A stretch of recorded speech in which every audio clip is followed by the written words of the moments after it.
transparência técnica. Nós temos ouvido muita, vamos dizer assim, uma luta feroz em torno da transparência gerencial mais elementar, salários ou coisas assim. O que até é ruim, porque um bom profissional vale por 10 meia boca, e esses 10 podem valer por 1000 que sejam fracos. Quer dizer, a qualidade ela tem custo. Daí, para mostrar isso, a preocupação nacional até de que os médicos trabalhem no interior. Lógico, eles têm valor, têm méritos e vão escolher lugar.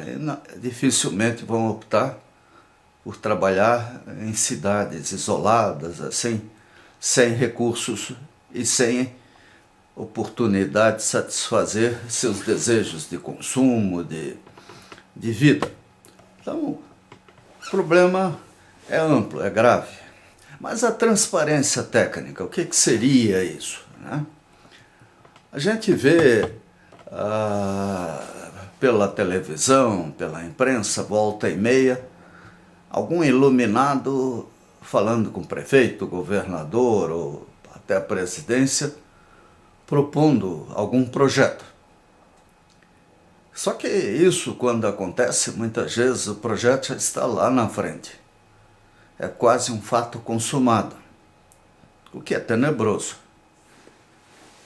Principalmente grandes projetos, eles têm que ser transparentes, desde o primeiro instante, o primeiro contato. Poder Executivo, as prefeituras, poderiam ter, até para não ficar nessa confusão que são os portais únicos das prefeituras, onde a gente, para achar alguma coisa, tem que ser mandrake. Devemos ter da prefeitura blogs ou portais, nas redes sociais, ou lá, no espaço natural dela, o primeiro contato, a primeira solicitação de alvará, o que uma entidade, um especialista, um grupo econômico, uma empresa quer fazer. Lógico, alguém vai dizer, mas isso vai furar o interesse do investidor. Dane-se, esse é o preço que nós pagamos para evitar absurdos, como a gente acaba descobrindo até com essa coisa chamada solo criado. Quando a gente olha para o lado e vê um tremendo prédio sendo feito numa rua estreita, num lugar onde não cabe nem um quintal. Então isso tem que mudar, tem que mudar. E a transparência técnica é uma coisa importante. No começo, é lógico, a prefeitura poderá ser bombardeada pelos chatos de plantão. Eu fui diretor da URGS, tinha cara que propunha até moto perpétuo lá, para transportar pessoas. E não adiantava querer explicar para o cara que aquilo não ia funcionar. Tem gente que é obcecada por soluções, é o caso TGV, coisa assim, sem pensar no resto. Nós não podemos trabalhar assim. Porque eu gosto de trem, e daí? Porque eu gosto de shopping.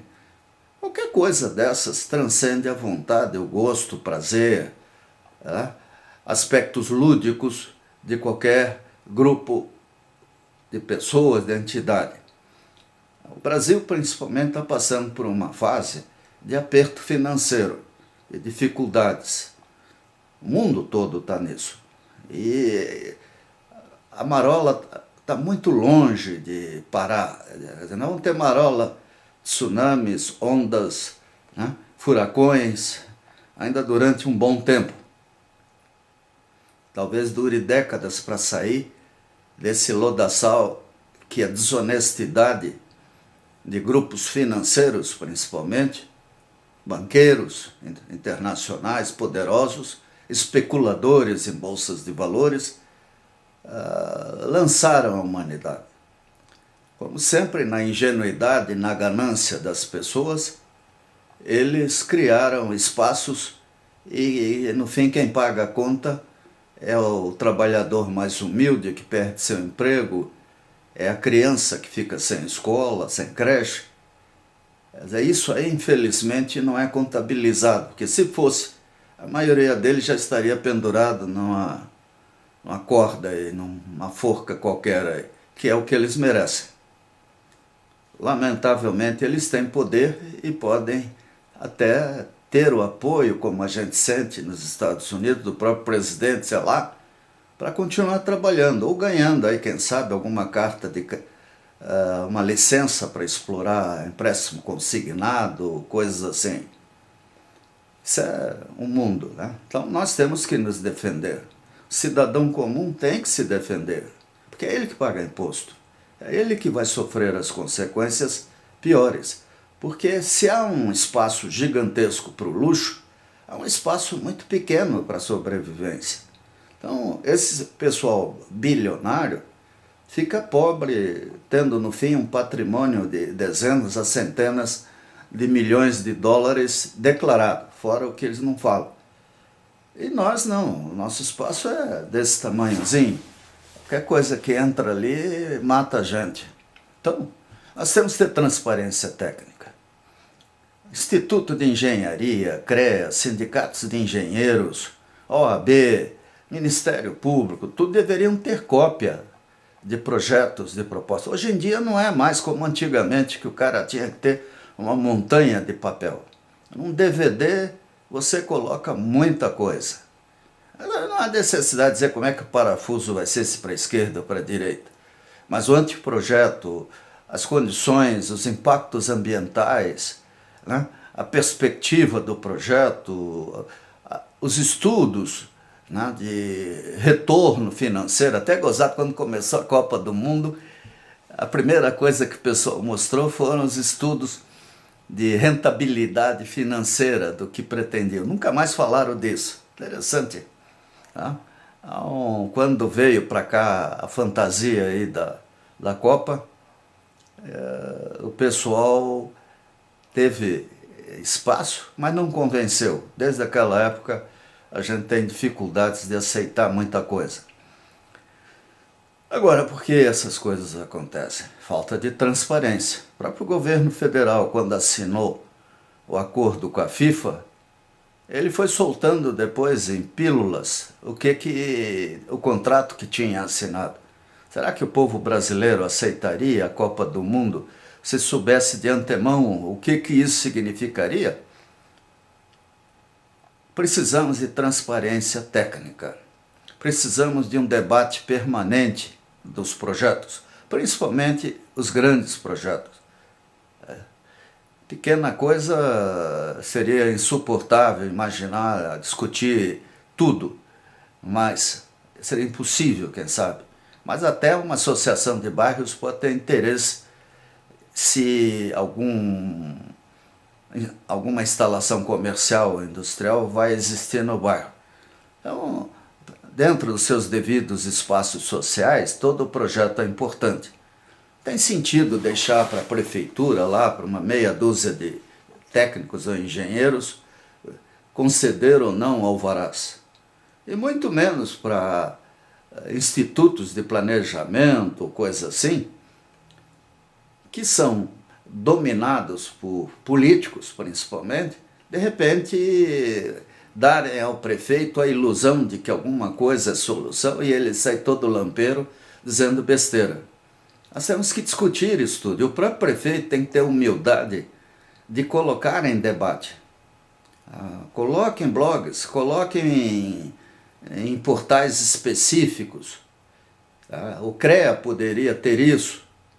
Afinal, passa pelo CREA qualquer proposta de projeto. Então, para o CREA não seria difícil, CREA, CAL, essas coisas todas que existem por aí, né?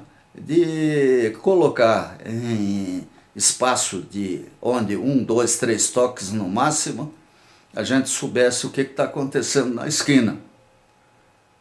Se isso acontecer, nós vamos mergulhar a sociedade, né, viabilizar a participação de universitários, de estudantes, do povo mais humilde, que tenha preocupação com a sua vila, com a sua cidade, com o seu estado e com o próprio Brasil. Está na hora de acabar com esses projetos cochichados, esses projetos ocultos que quando aparecem, vem como um tijolaço lá de cima do céu. É uma chuva de tijolos, de concreto, de aço. Nós temos que ter consciência do que é feito e de por que é feito, ou do que se pretende fazer. E aí, gradativamente, criar, né, a cultura. Esse livro aqui é fantástico, né, Arqueologia do Saber, porque ele mostra, o Michel Foucault, ele se esforça, faz das tripas o coração, para mostrar as diferenças entre proposições, enunciados, discursos, saber e ciência, né? No final do livro, para quem não quer, talvez, ler todas as explicações preliminares, vale a pena ir direto para os últimos capítulos, tá? Onde, por exemplo, ele coloca aqui a questão do saber, né? O que isso significa. Saber não é ciência, né? E a própria ciência é sempre uma dúvida, ainda mais no universo colossal como o nosso, e é a nossa dimensão infinitesimal em relação à natureza. Então, a humildade é fundamental. Quanto mais a gente sabe, mais a gente sabe que não sabe tudo o que precisaria para fazer as afirmações que a gente muitas vezes defende com convicção e sem perceber as implicações que ela tem dentro de uma visão holística, plena, completa da natureza, da cidade, da vida como tal. Então essa dúvida permanente, que não pode ser permanente, vamos dizer assim, do ponto de vista de ação, ação exige decisão, existam ou não dúvidas, a ação tem que se subordinar dentro de um período de maturação de qualquer projeto a um debate, né? De modo que depois o Ministério Público, o Poder Judiciário, as pessoas tenham elementos até para dizer, peraí, houve todo esse debate, as conclusões foram essas, por que vocês fizeram isso? Então vocês contrariaram a lei. O que não pode, a gente vê como vimos assim, lá em Guaratiba, sei lá, de repente o Ministério Público vai e trava uma obra quando ela está pronta. Onde é que estava o povo antes disso? Por que nenhuma ação foi feita em tempo? E assim são os inúmeros projetos que a gente vê pelo Brasil travados, como a duplicação aí da BR e tudo, que durante décadas ficou parada e matando ano a ano dezenas a centenas de pessoas, matando e aleijando. Por quê? Porque há um escalonamento de valores que tem que ser ponderado, quer dizer, nada é absoluto.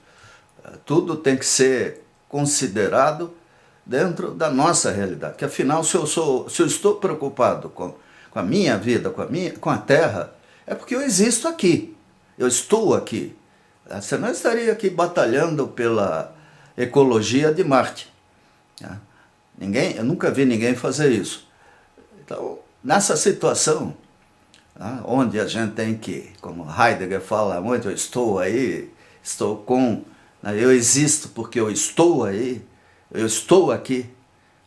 É aqui que me interessa, de fato, o que as nossas autoridades fazem.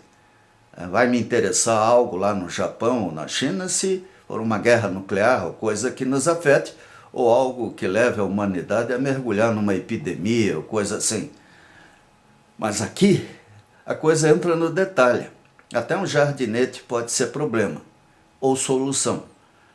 E é assim que a transparência técnica é extremamente importante. Aí está o desafio ao CREA, aos institutos de engenharia, as prefeituras, as secretarias de todo tipo, a gerarem instrumentos de transparência técnica completos, eficazes, sem autocensura, sem medo de dizer o que fazem, o que pensam e o que querem.